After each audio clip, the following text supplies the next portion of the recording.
बुरी तरह से फेल होगा हिमाचल सरकार का बजट। इतना पैसा कहां से लाएगी? बजट में 3,500 करोड़ की कटौती के बावजूद वादों की भरमार। कैसे होगा बेड़ा पार? सिर्फ बजट आकार ही नहीं, विकास का हिस्सा भी घटाया गया। डेवलपमेंट के लिए केवल 20% बजट। वित्तीय आपातकाल की ओर बढ़ रहा हिमाचल। आज अगर कोई आपसे कहे कि हिमाचल सरकार का ये बजट बुरी तरह से फेल होने वाला है, तो ताजा हालातों को देखकर आप उसकी बात मान भी लेंगे, क्योंकि हिमाचल के इतिहास में ऐसा पहली बार हुआ है कि सरकार ने अपना बजट बढ़ाया नहीं है, बल्कि बजट का आकार कम कर दिया है। और उससे भी बड़ी बात यह है कि इस बार के बजट में हिमाचल की डेवलपमेंट के लिए सिर्फ 20% हिस्सा रखा गया है। 100 रुपए के हिसाब से ब्रेकअप समझे तो बजट का 27% हिस्सा सैलरी देने में जाएगा, फिर 21% हिस्सा पेंशन देने में, 13% हिस्सा उस लोन का इंटरेस्ट चुकाने में खर्च होगा जो हमारी सभी सरकारों ने लिया है, फिर 9 रुपए खर्च होंगे उसी लोन का प्रिंसिपल अमाउंट चुकाने में। इसके बाद हमारी सरकार एचपीयू, सीओएचपी जैसे ऑटोनोमस इंस्टीट्यूशंस को ग्रांट देने के लिए बजट का 10% खर्च करेगी, और फिर सरकार के पास बचेंगे सिर्फ और सिर्फ 20 रुपए, जो सरकार हमारे और आपके ऊपर खर्च करेगी। बजट के 100 में से बचे इस 20 रुपए से हमारे प्रदेश के सभी विकास कार्य करवाए जाएंगे। इन्हीं 20 रुपए से सड़कें बनवाई जाएंगी, पुल बनवाए जाएंगे। इसी 20 रुपए को सिंचाई, बिजली, पानी, पर्यटन जैसी चीजों पर खर्च किया जाएगा, और यही 20 रुपए ही सरकार की सबसे ज्यादा आमदनी करवाएंगे। बाकी यहां समझने वाली बात यह है कि पिछली बार जब सरकार ने 58,514 करोड़ रुपए का बजट पेश किया था, तो बाद में उसे 40,461 करोड़ रुपए का सप्लीमेंट्री बजट लाना पड़ा था। और इस बार तो इतने सारे ऐलानों के साथ सिर्फ 54,928 करोड़ रुपए का बजट पेश हुआ है, जो हमें बताता है कि हिमाचल सरकार का खजाना वेंटिलेटर पर है, कैश फ्लो बिगड़ा हुआ है, ओवरड्राफ्ट बढ़ता जा रहा है, और सरकार वही 1,500 रुपए और 300 यूनिट बिजली के सपने दिखाए जा रही है। अब जरा इस पूरी तस्वीर को और गहराई से समझिए। इस बार सरकार ने खुद मान लिया है कि बजट का आकार 3,586 करोड़ रुपए घटाना पड़ा है, और इसकी सबसे बड़ी वजह बताई गई है केंद्र से मिलने वाली रेवेन्यू डेफिसिट ग्रांट यानी आरडीजी बंद होना। यानी वो सहारा जिस पर हिमाचल जैसे पहाड़ी और सीमित संसाधनों वाले राज्य की वित्तीय सांस काफी हद तक टिकी हुई थी, अब खत्म हो चुका है। मुख्यमंत्री बोल रहे हैं कि चुनौतियों के बावजूद विकास नहीं रुकेगा, गारंटीज भी पूरी होंगी।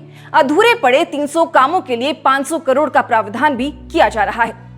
लेकिन सवाल यह है कि जब कुल बजट ही घट गया, विकास का हिस्सा भी घट गया, राजस्व घाटा भी हजारों करोड़ में है, राजकोषीय घाटा भी लगभग 9,658 करोड़ तक पहुंचता दिख रहा है, तो फिर ये सब कुछ एक साथ कैसे होगा? यहीं से इस बजट की सबसे बड़ी कमजोरी सामने आती है, क्योंकि बजट सिर्फ भाषणों से नहीं चलता। बजट चलता है पैसों से, नकदी से, लगातार होने वाली आमदनी से, और उस क्षमता से जिससे सरकार अपने रोजमर्रा के खर्च निकालने के बाद विकास पर खर्च कर सके। लेकिन यहां तो हालत यह है कि सरकार की कमाई से पहले ही उसका बड़ा हिस्सा फिक्स खर्चों में बंधा हुआ है। वेतन देना ही है, पेंशन देनी ही है, ब्याज चुकाना ही है, कर्ज लौटाना ही है, ग्रांट देनी ही है, और उसके बाद विकास के नाम पर बच रहे हैं सिर्फ 20 रुपए। यानी 100 में से 80 रुपए तो ऐसे खर्चों में चले गए जो सरकार टाल ही नहीं सकती। अब सोचिए, एक ऐसा राज्य जहां हर साल सड़कों की मरम्मत चाहिए, जहां पहाड़ टूटते हैं, बरसात में पुल बहते हैं, भूस्खलन होता है, सिंचाई परियोजनाएं अधूरी हैं, पेयजल योजनाएं दबाव में हैं, अस्पतालों में ढांचा कमजोर है, स्कूलों में स्टाफ की कमी है, पर्यटन को बुनियादी सुविधाएं चाहिए, वहां अगर विकास के लिए सिर्फ 20% पैसा बचेगा तो क्या सचमुच विकास रफ्तार पकड़ पाएगा? और बात सिर्फ इस साल की नहीं है, ये गिरावट लगातार दिख रही है। 2023-24 में पूंजीगत कार्यों के लिए 29% हिस्सा था, 2024-25 में ये 28% हुआ, चालू वित्त वर्ष में 24% रहा, और अब अगले साल के लिए ये सिर्फ 20% पर आ गया है। यानी 3 साल में विकास का हिस्सा 29 से 20 पर आ गिरा। अब इसे सिर्फ आंकड़ा मत समझिए, इसका सीधा मतलब है कि प्रदेश की विकास मशीनरी धीरे धीरे सिकुड़ रही है। चालू वित्त वर्ष में विकासात्मक कार्यों के लिए 7,634.88 करोड़ रुपए का प्रावधान था, जबकि अगले वित्त वर्ष के लिए ये घटकर सिर्फ 4,446 करोड़ रुपए रह गया है। यानी घोषणाएं बड़ी, भाषण लंबा, लेकिन असली विकास के लिए पैसा कम। और यही वजह है कि विपक्ष इसे बैक गियर बजट बता रहा है, कोई इसे नीरस बजट बता रहा है, कोई वित्तीय आपातकाल की ओर बढ़ता हिमाचल कह रहा है। अब विपक्ष की राजनीति अपनी जगह है, लेकिन कुछ सवाल ऐसे हैं जिन्हें सिर्फ राजनीतिक बयान कहकर खारिज नहीं किया जा सकता। जैसे अगर सरकार को वेतन का हिस्सा डेफर करना पड़े, अगर विधायकों की क्षेत्र विकास निधि आधी करनी पड़े, अगर संस्थान बंद करने की बात करनी पड़े, अगर लगातार ये कहना पड़े कि हालात विकट हैं, तो फिर क्या ये सामान्य वित्तीय स्थिति है? बिल्कुल नहीं। और इसलिए जनता के मन में बेचैनी है। हमीरपुर जैसी जगहों से मिलीजुली प्रतिक्रिया आना भी इस बात का संकेत है। कुछ लोग कह रहे हैं कि स्वास्थ्य, शिक्षा, पर्यटन और कृषि में घोषणाएं अच्छी हैं। Robotic surgery machine, science college, cancer अस्पताल, हेली टैक्सी, एमएसपी बढ़ोतरी, दूध के दाम, ये सब सुनने में अच्छे लगते हैं। लेकिन दूसरी तरफ युवा पूछ रहा है नौकरी कहाँ है, व्यापारी पूछ रहा है हमारे लिए क्या है, महिलाएं पूछ रही हैं जिन वादों की बातें बार बार होती हैं वो पूरी कब होंगी। और यही इस बजट का सबसे बड़ा राजनीतिक और सामाजिक संकट है, क्योंकि जब सरकार की आर्थिक हालत कमजोर हो और उसी समय वो जनता से बड़े बड़े वादे करे, तब भरोसे का संकट पैदा होता है। सरकार कहती है कि ओपीएस राजनीतिक फैसला नहीं था, कर्मचारी हित का फैसला था। सरकार कहती है कि 2027 तक हिमाचल आत्मनिर्भर बनेगा। सरकार कहती है कि सभी 10 गारंटियां पूरी होंगी। सरकार कहती है कि आरडीजी बंद होने के बावजूद योजनाएं नहीं रुकेंगी। लेकिन जनता ये भी देख रही है कि प्रदेश पर कर्ज का बोझ लगातार भारी है। ब्याज और मूलधन मिलाकर ही 22% बजट जा रहा है। यानी जो पैसा जनता की बेहतरी पर लगना चाहिए था, उसका बड़ा हिस्सा पुराने कर्ज की कीमत चुकाने में जा रहा है। और यही वो वजह है जहां हर सरकार की जिम्मेदारी बनती है, क्योंकि आज जो 13 रुपए ब्याज में और 9 रुपए कर्ज चुकाने में जा रहे हैं, वो सिर्फ आज की सरकार की कहानी नहीं है। ये वर्षों की वित्तीय राजनीति का नतीजा है। लेकिन जनता के लिए फर्क इससे नहीं पड़ता कि गलती कितनी पुरानी थी। जनता ये देखती है कि इस समय सरकार क्या कर रही है। और इस समय सच्चाई ये है कि सरकार के पास संसाधन कम है, दावे बड़े हैं और दबाव बहुत ज्यादा है। अगर सरकार सचमुच इस संकट से निकलना चाहती है, तो उसे सिर्फ घोषणाओं से नहीं, प्राथमिकताओं से बात करनी होगी। उसे बताना होगा कि 20% विकास बजट में सबसे पहले क्या होगा, सड़कें या संस्थान, अस्पताल या पर्यटन, सिंचाई या बिजली, रोजगार या राहत, क्योंकि सब कुछ एक साथ होने वाला नहीं है।